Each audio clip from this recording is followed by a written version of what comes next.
오늘도 우리 예배 말씀을 통해서 하나님이 힘주시고 은혜 주시는 시간이 되기를 원합니다. 이스라엘 백성은 40년 동안 광야에서 생활을 했습니다. 왜 하나님이 이렇게 긴 시간을 걷게 했을까요? 사실은 저와 여러분의 인생도 광야길과 다름이 없고 또 그 광야길을 걸어가고 있습니다. 그런데 하나님은 그 광야를 통해서 이스라엘 백성에게 또 저와 여러분에게 말씀하고 싶으신 게 있으십니다. 그리고 우리가 어떻게 살아야 될지를 말씀하기를 원하시죠. 가나안 땅에 들어가는 게 성공하는 게 아닙니다. 그 땅에 들어가서 하나님의 생각과 하나님의 말씀으로 살지 못하면 그 광야가 하나님 약속하신 땅이 아니라 저주의 땅이 될 수밖에 없습니다. 그러기에 하나님은 광야의 인생을 통해서 우리가 어떤 믿음으로 살지를 준비시키시는 시간입니다.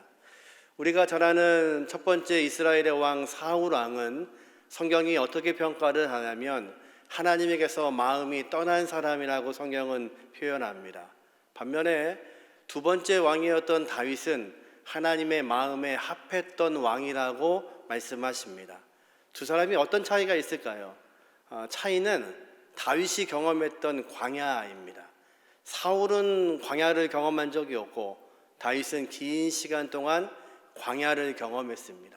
그 광야에서 하나님이 말씀하시는 목적, 하나님이 그 인생 가운데 이야기하시는 것들을 듣는 사람이었습니다. 그리고 순종하는 사람이었습니다. 사울왕은 버림받게 된 이유가 아말렉과의 전쟁 때문입니다. 하나님은 아말렉과 대대로 싸우시겠다고 말씀하시고 또 사울왕에게 아말렉과의 전쟁에서 그들을 진멸하라고 말씀합니다. 근데 사울은 그렇게 순종하지 않았습니다. 좋은 것들을 남겼고 그는 그것을 하나님께 드리려고 했다고 핑계를 댑니다. 그래서 선지자 사무엘은 그에게 말하지요. 순종이 제사보다 낫다고 이야기합니다. 사울왕은 하나님 앞에서 순종하지 못했습니다. 다윗은 광야를 경험하면서 하나님 말씀하시는 것이 무엇인지 순종을 배웠던 사람입니다. 우리가 광야의 인생을 살면서 어떤 믿음을 배워야 될까요? 첫 번째는 하나님 말씀에 순종할 수 있어야 됩니다. 오늘 본문 8장 1절에 보니까 같이 한번 읽어보겠습니다.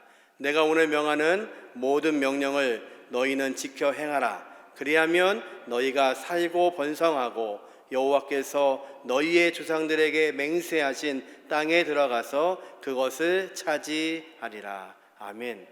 분명하게 하나님 말씀하십니다. 모든 명령을 너희는 지켜 행하라. 하나님이 명령하시는 것을 듣고 순종할 수 있어야 된다고 성경은 말씀하시는 겁니다. 그리고 광야 40년의 인생이 어떤 의미였는지를 이제 8장 2절에 이렇게 말씀하십니다. 내 하나님 여호와께서 이 40년 동안에 내게 광야길을 걷게 하신 것을 기억하라. 이는 너를 낮추시며 너를 시험하사 내 마음이 어떠한지 그 명령을 지키는지 지키지 않을지 알려 하심이라. 하나님이 40년 동안 그들을 광야에 두신 이유가 무엇이냐면 그들의 마음을 시험하셨답니다. 내 말을 순종하는지 순종하지 않는지, 내 말을 듣는지 듣지 않는지 그것을 시험하여서 광야로부터 믿음을 가지고 하나님의 말씀을 순종할 수 없으면 약속하신 그 땅, 축복이 있는 그 땅에 들어가서도 여전히 그 땅에 살 수 없음을 성경은 말씀하시는 겁니다. 하나님은 이스라엘 백성에게 가나안 땅에 들어가서도 똑같은 사울 왕에게 하셨던 똑같은 명령을 내리십니다. 그 땅에 들어가면 그 땅의 모든 거민들을 진멸하라고 말씀하십니다. 하지만 이스라엘 백성은 그렇게 하지 못했습니다. 사울 왕도 그렇게 하지 못합니다. 좋은 것들을 가지고 자기 것으로 취하려고 합니다. 이스라엘 백성들도 자기의 욕심 때문에 하늘을 바라보지 않고 그 땅에서 하나님의 말씀에 순종하지 못했습니다. 그러면 그 땅에 들어가서 하나님 약속하신 축복의 땅일지라도 그 땅에 들어가서 순종하지 못하면 어떻게 될까요? 본문 8장 20절에는 이렇게 말씀합니다. 같이 한번 읽어보죠. 여호와께서 너희 앞에서 멸망시키신 민족들 같이 너희도 멸망하리니 이는 너희가 너희 하나님 여호와의 소리를 청종하지 아니함이니라. 아멘.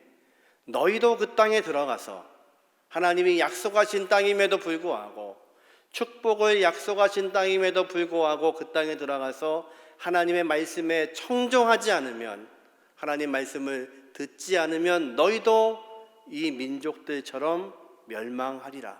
그것이 하나님의 생각이십니다. 광야를 걷는다는 것은 이 땅을 살면서 우리가 하나님 주시는 그 가나안 땅에서 어떻게 살아야 할지에 대해서 믿음을 배우는 시간입니다. 첫 번째 믿음은 바로 하나님의 말씀에 순종하는 것입니다. 믿음의 조상 아브라함이 그랬습니다. 하나님의 명령에 따라서 그것이 어디인지 모르지만 순종함으로 그는 가나안까지 왔습니다. 그의 아들 이삭이 그랬습니다. 그 땅을 살면서 우물을 파며 여전히 그 백성들이 그것이 내 것이라고 함에도 불구하고 그것을 내어줌으로 순종했습니다. 어떻게 이삭이 그럴 수 있을까요? 우리가 아는 것처럼 하나님은 100세에 얻은 그 이삭을 어느 날 하나님 앞에 번제로 드리라고 말씀하십니다. 이해가 되지 않습니다. 그러나 아브라함은 순종합니다. 그리고 아들과 함께 하나님이 지정하신 그 모리아 산에 올라갑니다. 그때 이삭의 나이가 결코 작은 나이가 아닙니다. 성경은 그의 나이를 기록하지 않지만 본문에 보면 그 번제물을 드릴 모든 나무들을 누가요? 이삭이 지고 올라갔습니다. 어린 나이가 아니라는 겁니다. 성경의 학자들마다 의견은 다르지만 최소한 그때 이삭의 나이는 19세에서 25세 사이였을 거라고 생각합니다. 그러면요, 아버지는 벌써 120세 가까이 됐습니다. 아들은 이제 장성한 20대가 가까운 청년입니다. 재물이 어디 있습니까? 네가 재물이야. 그 이삭이요, 순종하지 않았으면요, 그 아버지를 제압했을 겁니다. 아버지 지금 노망 나신 것 같습니다. 내려갑시다. 그런데 그 역사는 하나님 말씀에 순종한 아브라함이 있고, 그리고 너가 그 재물이라는 말에 이삭은 순종하며 그 번제단 위에 누워 있는 겁니다. 이제 말씀에 순종해서 그 아들을 향하여서 칼을 들고 있는 아브라함이 하나님 앞에 순종하고 있습니다. 이삭은요, 그때서 알았습니다. 여호와 이레, 하나님이 미리 준비하신다는 것을 알고 내가 재물인 줄 알았는데 하나님은 이미 하나님의 계획대로 재물을 준비하신 하나님이십니다. 아마도 이삭이 평생에 다투지 않고, 당시의 우물은 우리의 우물과 같지 않습니다. 우물이라는 것은 내 양떼를 먹일 수 있는 기업과도 같은 것입니다. 그 메마른 땅에서 오아시스, 우물을 캔다는 것은 결코 쉬운 일이 아닙니다. 그런데 우물을 파고 나면 그 사람들이 와서 우리 것이라고 말합니다. 다투지 않고 또 지역을 옮겨갑니다. 또 하나님을 의지하고 우물을 팝니다. 또 하나님이 우물을 주십니다. 또 다툼이 일어납니다. 두말하지 않고 내어주고 떠납니다. 어떻게 이삭이 그럴 수 있을까요? 이삭의 이야기는 창세기에 매우 짧게 등장합니다. 하지만 그는 모리아산에서 하나님께 드려진 존재였습니다. 평생 그는 기억했을 겁니다. 내가 죽어야 하는데 하나님이 재물을 미리 준비하신 여호와 이레의 하나님이시다.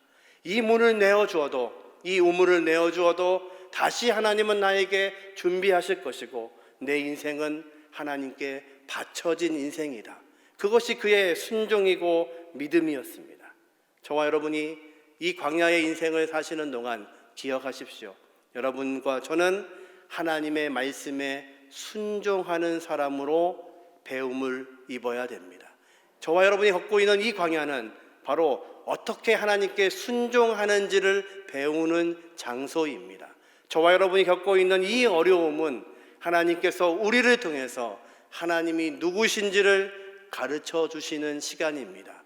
여호와 이레의 하나님, 준비하시는 그 하나님이 저와 여러분의 하나님이 되시기를 주님의 이름으로 축원합니다. 이 광야의 인생에서 우리는 어떤 믿음을 또 배워야 될까요? 여러분, 사람의 욕심이 얼마나 크고 엄청나고 우리의 탐욕은 얼마나 큰지 모릅니다. 이스라엘 백성이 광야 땅에서 하나님을 원망한 일이 자주 있었지만 특별히 그들은 만나를 먹으면서 원망했습니다. 이 만나밖에는 먹을 게 없다는 겁니다. 하나님이 주시는 만나인데도 불구하고 그들에게는 은혜도 없고 감사가 없었습니다. 그리고 말합니다. 애굽에서 먹던 그 고기가 먹고 싶습니다. 고기 좀 주십시오. 그랬더니 하나님이요, 얼마나 통이 크신 분이시냐면, 그래, 한번 고기를 네 마음껏 먹어보라고 그 땅에 메추라기를 보내십니다. 민수기 11장 31절에 보니까 하나님이 얼마나 많이 보내셨냐면요, 바람이 여호와에게서 나와 바다에서부터 메추라기를 몰아 진영 곁 이쪽에서 저쪽 곧 진영 사방으로 각기 하루길 되는 지면 위에 2규빗쯤에 내리게 한지라. 얼마나 많이 내려주셨냐면요, 하루길은 이스라엘 백성이 광야를 걸어가는, 하루 동안 걸어가는 거리입니다. 대략 32km쯤 됩니다. 하루에 걸을 수 있는 길 32km의 길이에 얼만큼 주셨냐면 2규빗, 한 규빗이 45cm 정도 됩니다. 그러니까 지면으로부터 90cm, 거의 허리 높이까지 32km 되는 도로에 하나님이 메추라기를 엄청나게 부어주셨습니다. 한번 배부르게, 배 터지게 한번 먹어봐라. 그랬더니 이스라엘 백성이 얼마나 욕심이 많은지요, 사람들이 거두기 시작하는데 적게 거둔 사람도 10호멜을 거두었답니다. 한 호멜은 200리터가 됩니다. 220리터. 여러분 집에 종량 봉투 제일 큰 거 100리터짜리 기억나시죠? 그거 2개 정도가 됩니다. 그런데요, 10호멜, 그러니까 그거 20개, 100리터 종량 봉투 20개 정도를 한 사람이 거둔 게, 적게 거둔 사람이. 사람의 욕심이 이렇습니다. 배 터지게 먹으려고 그 메추라기를 한 사람이 아니라 모든 백성이 나가서 주워 모으기 시작합니다. 주워 쌓기 시작합니다. 인간의 욕심은요, 끝이 없습니다. 이 세상 모든 걸 다 가져도 만족하지 못합니다. 왜 그럴까요? 당연합니다. 하나님이 우리를 만드실 때 천하보다 귀하게 만드셨습니다. 우리가 가지고 있는 세상의 모든 것을 다 털어넣어도 우리의 욕심을 채울 수 있는 게 없습니다. 왜냐하면 우리는 하나님께서 천하보다도 더 귀하게 만드셨기 때문에 천하를 다 주어도 우리는 만족하지 못합니다. 이스라엘 백성이요, 얼마나 그 고기를 먹고 싶어 했는지 그렇게 쌓아둡니다. 바벨탑이 그렇죠. 하나님을 향해서 올라가겠다고 말합니다. 우리가 지면에 흩어지지 말자, 하나님처럼 되겠다고 바벨탑을 쌓습니다. 그것이 우리의 욕심이고 욕망입니다. 광야에서 버려야 될 것이 있습니다. 우리의 욕심과 우리의 욕망을 버려야 됩니다. 그 메추라기를 모았던 사람들이 어떻게 됐냐면요, 민수기 11장 33절 34절 한번 같이 한번 읽어보죠. 고기가 아직 이 사이에 있어 식기도 전에 여호와께서 백성에게 대하여 진노하사 심히 큰 재앙으로 치셨으므로 그곳 이름을 기브롯 하다와라 불렀으니 욕심을 낸 백성들이 거기 장사함이더라. 그 땅의 이름은요, 탐욕의 무덤. 인간의 탐욕이 이렇습니다. 아무리 쌓아도 더 갖고 싶은 것, 아무리 가져도 더 갖고 싶은 것. 그래서 오늘 본문에는 하나님께서 이스라엘 백성에게 왜 만나를 주셨는지를 이렇게 기록하십니다. 신명기 8장 3절 같이 한번 읽어보죠. 너를 낮추시며 너를 줄이게 하시며 또 너로 알지 못하며 내 조상들도 알지 못하던 만나를 내게 먹이신 것은 사람이 떡으로만 사는 것이 아니요 여호와의 입에서 나오는 모든 말씀으로 사는 줄을 내게 알게 하려 하심이니라. 아멘. 하나님이 이스라엘 백성에게 만나를 주신 이유, 만나는요, 하늘을 봐야 얻을 수 있습니다. 내가 아무것도 안 했지만 하나님이 은혜로 주시는 게 만나입니다. 오늘 모았다가 내일은 먹을 수가 없습니다. 오늘 먹을 것만 주시는 것이 만나였습니다. 그런데 그 만나를 주신 이유를 말씀하십니다. 사람이 떡으로만 살 것이 아니에요. 우리는요, 그것으로 사는 인생이 아닙니다. 하나님의 입에서 나오는 모든 말씀으로 사는 것을 알게 하려 합니다. 하나님은 광야에서 그것을 가르치시는 겁니다. 인생이 쌓아놓아도 하나님이 안 계시면, 아무리 욕심을 채워도, 욕망을 채워도 하나님을 바라보지 못하면 이 땅을 살 수 없다는 겁니다. 광야에서는 쌓아놓아서는 안 됩니다. 매일의 만나를 먹어야 됩니다. 그런데 이스라엘 백성이 가나안 땅에 들어갔더니요, 그때부터는 끊임없이 쌓아놓기를 원합니다. 창고가 부족하면 창고를 더 짓고 더 많이 쌓으려고 합니다. 광야에서는 하늘을 바라보며 만나를 보았는데, 하늘을 바라봤는데, 하나님의 손길을 보았는데, 하나님의 은혜를 경험했는데, 정작 하나님 약속하신 축복의 땅 가나안에 들어갔더니 하늘을 보지 않고 땅을 바라보며 끊임없이 창고에 쌓아두려고만 하는 겁니다. 이스라엘 백성은 가나안 땅에 들어갔을 때 길갈에서 만나가 그쳤습니다. 이제 그 땅에 들어가면 그 땅에서 나는 것으로 먹어야 됩니다. 그 땅은요, 밀과 보리가 자라는 땅입니다. 밀과 보리를 캐내어서 이제 그들이 원하는 구수한 빵을 만들어 먹습니다. 이스라엘 백성이 가나안 땅에서 난 곡식으로 만든 빵이 더 좋았을까요? 아니면 광야에서 먹던 만나가 더 좋았을까요? 빵을 더 좋아한 것 같습니다. 가나안 땅에 있을 때 뭐라고 했냐면요, 만나를 처음 보고 꿀송이 같다고 말합니다. 조금 지나니까요, 이 기름진 거밖에 없다고 말합니다. 조금 더 지나니까요, 이 척박한 음식밖에는 우리에게 없다고 원망합니다. 그들은 하나님 주시는 그 만나 별로였습니다. 가나안 땅에 들어갔더니 내 입맛에 맞는 구수한 빵, 내 입에 맞는 빵을 만들어 먹을 수 있었습니다. 그것이 훨씬 더 좋았습니다. 그랬더니요, 하나님이 그런 복을 주셨는데요, 그 복을 입고도 그것이 하나님의 은혜인 줄을 알지 못했습니다. 여러분, 광야를 지나면서 하나님 주시는 만나의 은혜를 감사하지 못하는 사람들은 하나님이 아무리 여러분이 원하는 것들을 쏟아 부어 주셔도, 매출하기를 쏟아 부어 주셔도 그것이 내 입에 끼기도 전에 하나님이 징계하시면, 하나님이 멀리 하시면 죽을 수밖에 없는 것이 우리의 인생입니다. 이제 그것을 하나님은 가르치고 계십니다.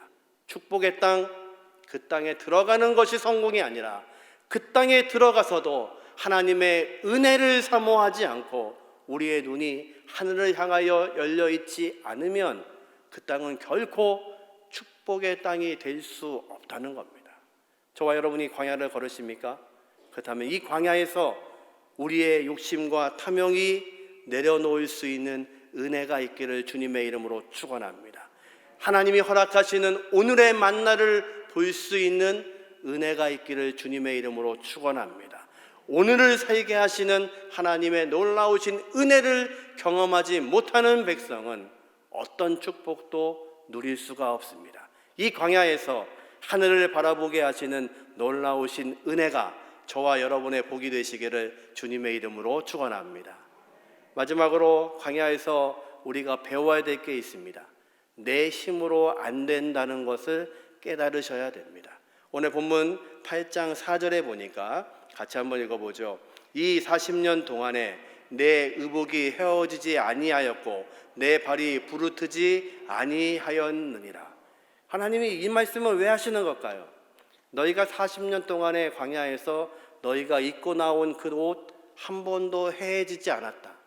그리고 광야의 그 뜨거운 길을 걸었지만, 그 사막의 어려운 길을 걸었지만 너희 발이 부르트지 않았다. 무슨 말씀을 하고 싶으신 걸까요? 광야에서 너희가 한 게 있다 없다? 없다는 겁니다. 너희가 그 땅에서 한 것은 아무것도 없습니다. 모두가 하나님의 은혜, 하나님의 보살핌이셨습니다. 광야의 인생 삶 동안에는 우리가 한 것이 아무것도 없고 하나님이 이끄신 대로 가는 것이었습니다. 그것을 말씀하시는 겁니다. 그리고 8장 5절에 보니까 세 번역으로 읽으니까 이렇게 말씀합니다. 너희는 사람이 자기 자녀를 훈계시키듯이 주 너희의 하나님도 너희를 훈련시킨다는 것을 마음속에 새겨두어라. 자녀를 왜 훈련하죠? 자녀에게 하고 싶은 말이 있는 거죠. 그게 필요한 겁니다. 하나님이 광야에서 왜 훈련하십니까? 하나님의 마음속에 하나님의 말씀대로 살고 있는지를 가르치시기 위해서 그들에게 광야의 인생을 주고 계시는 겁니다. 그래서요, 신명기 8장 6절에 보니까 같이 한번 읽어보죠. 내 하나님 여호와의 명령을 지켜 그의 길을 따라가며 그를 경외할지어다. 경외한다는 것은요, 하나님을 두려워하라는 겁니다. 하나님과 함께하고 있음을 두려워하는 겁니다. 이 땅을 살아가면서 우리는 내 힘으로 된다고 생각합니다. 내 힘으로 무엇을 할 수 있다고 믿습니다. 그것이 이스라엘 백성의 문제였습니다. 기드온의 300용사 기억하십니까? 하나님이 기드온의 300용사로 엄청난 전쟁을 치르게 하십니다. 근데 300명이 정말 용사였나요? 아닙니다. 하나님이 300명으로 줄이시기 위해서 300명을 뽑으신 것밖에 없습니다. 물가에서 물 먹는 거 보고 손으로 떠먹는 사람이 300명이었습니다. 그들을 줄여 놓으셨습니다. 이유는 간단합니다. 뭐라고 말씀하시냐면 내 손이 너를 구원하였다 할까 합니다. 다시 말해서 너희가 숫자가 많아서 전쟁에서 이기면 네가 했다고 할까 봐. 우리는 그렇습니다. 내가 한 줄 압니다. 내가 이 땅을 살아가는 줄 압니다. 내 힘으로 살 수 있다고 믿습니다. 이스라엘 백성이 가나안 땅에서 실패한 이유는 바로 그것입니다. 분명히 하나님이 약속하신 땅임에도 불구하고 내가 했다고 하는 겁니다. 내가 이제는 그 땅에 가서 씨를 뿌려야 됩니다. 그리고 추수를 합니다. 그리고 거두어드립니다. 내가 한 줄 아는 겁니다. 그리고 창고가 부족하면 창고를 더 짓습니다. 그리고 말합니다. 또 씨앗 뿌리고 또 죽도록 일하고 그래서 거두어서 내가 쌓아두어야지. 내가 하는 줄 아는 겁니다. 하나님이 이 광야에서 우리에게 무엇을 말씀하시는 걸까요?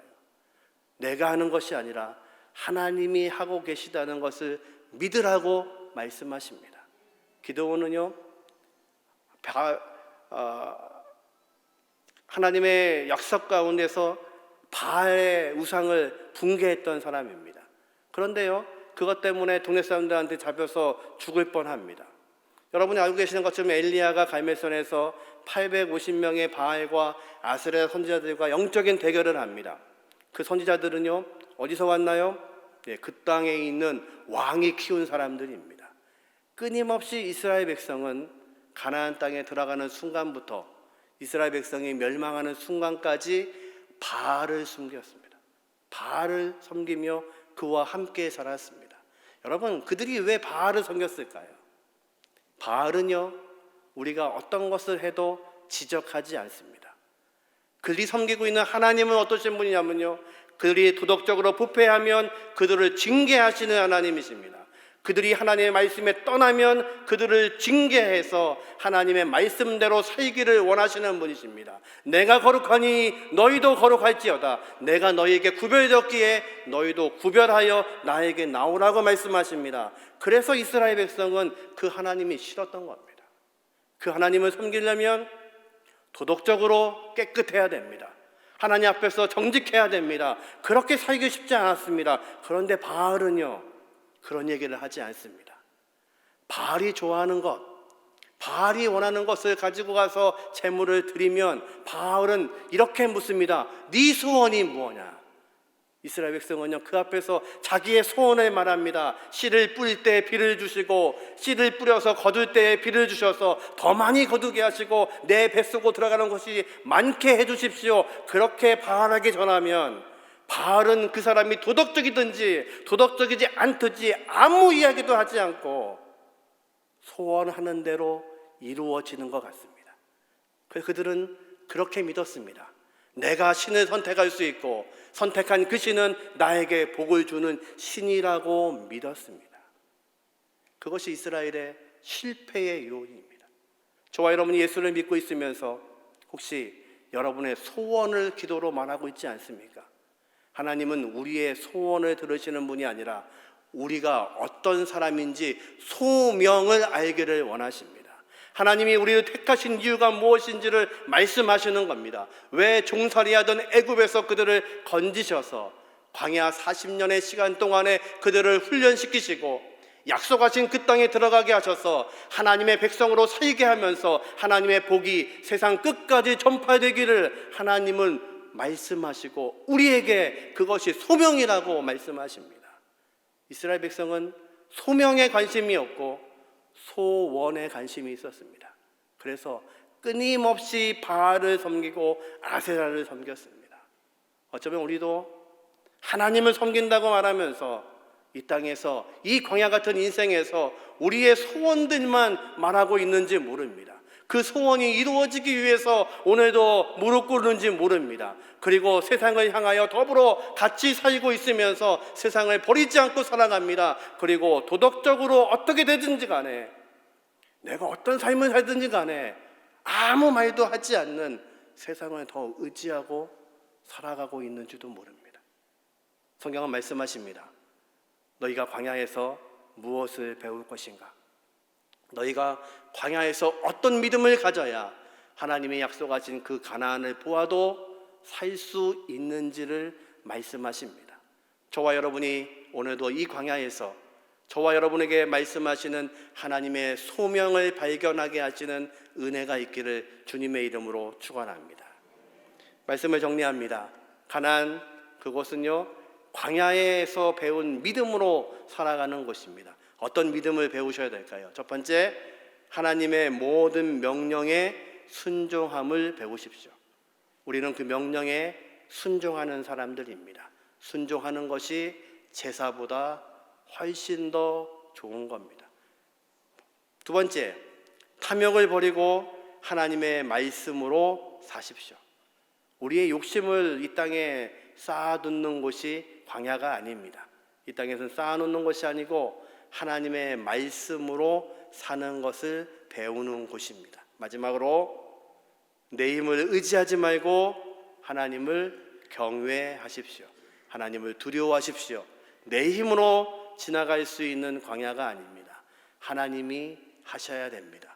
오늘도 이 광야에서 하나님 주시는 이 믿음으로 훈련되어서 하나님 허락하시는 그 가나안 땅에 이르렀을 때에 하나님의 귀한 복을 얻었을 때에 그것이 은혜요 축복이 되게 하시는 시간이 되게 하시길 주님의 이름으로 축원합니다. 우리 다 자리에서 일어나셔서 같이 찬송하겠습니다.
합심해서 기도하겠습니다. 아버지 하나님, 오늘도 우리가 광야의 길을 걷습니다. 하지만 이 광야길에서도 하나님의 말씀에 순종하게 하시고 하나님 말씀에 귀 기울이게 하시고 하나님의 은혜를 구하게 하여 주셔서 하나님, 우리가 서 있는 그곳이 하나님이 원하시는 귀한 장소가 될 수 있도록 함께하여 주옵소서. 우리의 가정과 우리의 자녀들과 우리의 산업과 우리의 일터 위에 하나님 함께하여 주심으로 오늘도 넘어지지 아니하고 주님만 바라볼 수 있도록 은혜 더하여 주옵소서. 우리 합심해서 기도하겠습니다. 헌하신 아버지 하나님, 감사합니다. 아버지 하나님, 오늘도 광야를 걷지만 여전히 하나님과 함께 동행하는 것을 기억하게 하여 주옵소서. 하나님의 귀하신 명령을 바라보게 하여 주시고 아버지 하나님의 우리의 탐욕을 내려놓게 하시고 하나님의 말씀으로 살 수 있도록 은혜 더하여 주옵소서. 내 힘을 의지하지 않게 하시고 전능하신 하나님, 전능하신 말씀에 순종하게 하시고 하나님을 경외할 수 있는 우리의 인생이 될 수 있도록 인도하여 주옵소서. 이 광야길에서도 말씀하시는 전능하신 하나님, 능력의 하나님을 경험할 수 있도록 아버지 함께하여 주옵소서. 은혜 더하여 주옵소서. 아버지 하나님, 감사합니다. 오늘도 광야의 길을 걷지만 여전히 하나님 말씀에 순종할 수 있는 하나님의 백성들 되게 하여 주옵소서. 아버지 하나님, 우리의 탐욕을 내려놓는 시간이 되게 하여 주시고 하나님이 인도하셨음을 고백할 수 있도록 복의 복을 더하여 주옵소서. 아버지 하나님, 눈물이 나고 힘이 들고 어렵습니다. 하지만 이 시간을 통하여서 하나님 역사하시고 하나님의 힘을 의지할 수 있는 당신의 귀한 백성들 될 수 있도록 은혜 더하여 주옵소서. 지금은 우리 주 예수 그리스도의 은혜와 아버지 하나님의 지극하신 사랑하심과 성령님의 내주 역사하심이 이 광야길에서도 하나님을 바라보며 승리하기 원하는 각 사람들 머리 위에 지금부터 영원토록 함께 하시기를 예수님의 이름으로 간절히 축원하옵나이다. 아멘.